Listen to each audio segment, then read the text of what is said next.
The Philosophy of Composition by Edgar Allan Poe. In the essay The Philosophy of Composition, Poe reveals his step by step approach he followed in composing the poem Raven. He says that he found this philosophy for writing poetry from a letter by Dickens, who decoded the method from the famous novelist William Godwin. In the letter, Dickens pointed out that Godwin wrote his second volume of Caleb Williams before writing the first one in order to find a narrative structure. Though Poe did not believe, he accepted Dickens' idea of keeping end goal in mind from the beginning. Then Poe created his philosophy for writing using this insight from Dickens. Poe also criticizes old methods of writing in which writers got their ideas and writing material from history. These writers even chose descriptions, dialogues, and comments based on it. The method clearly lacks originality, which alone can give effect to a poem or a story. Writing a poem should not be out of intuition or accidental, but it should be a planned one with a method.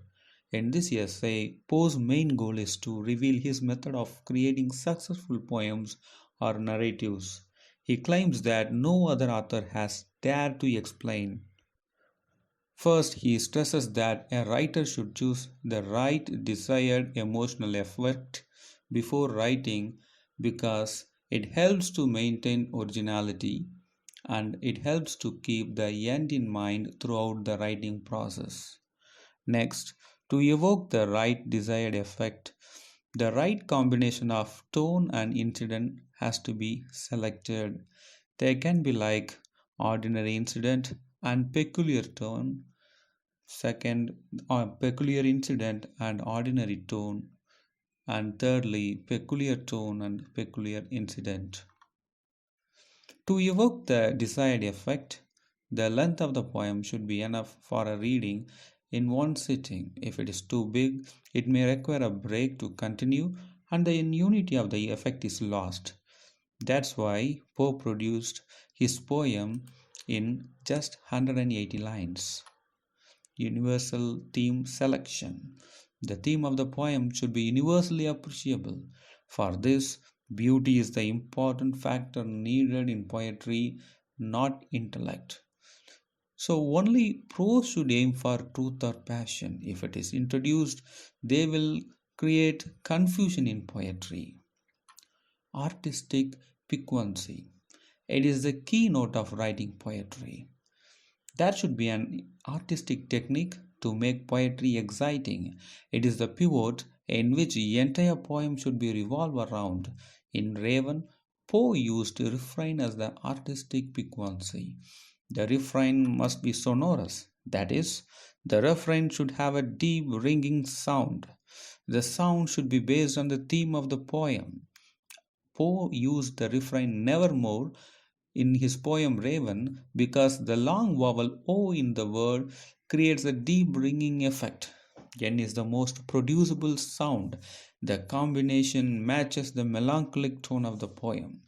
He first thought of using parrot to utter the refrain, but he used raven because it is a symbol of ill omen and hence it is suitable for the intended theme, that is, the death of the lady love and its melancholic tone.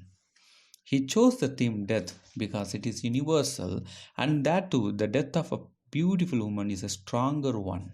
In the poem, the poet asks various questions reflecting poet's melancholy, but for every question the raven answers nevermore.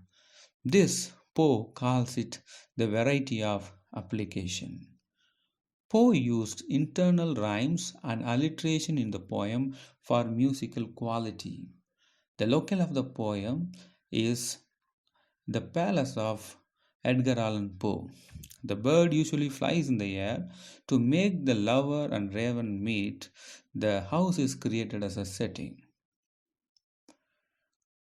Poe considered that complexity and suggestiveness are very important factors in order to bring the desired effect.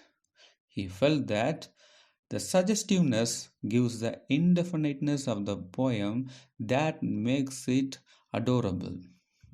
The last two lines in the poem are added for the sake of suggestiveness. In those lines, the poet asks the bird to take its beak from his heart and take its form from the door.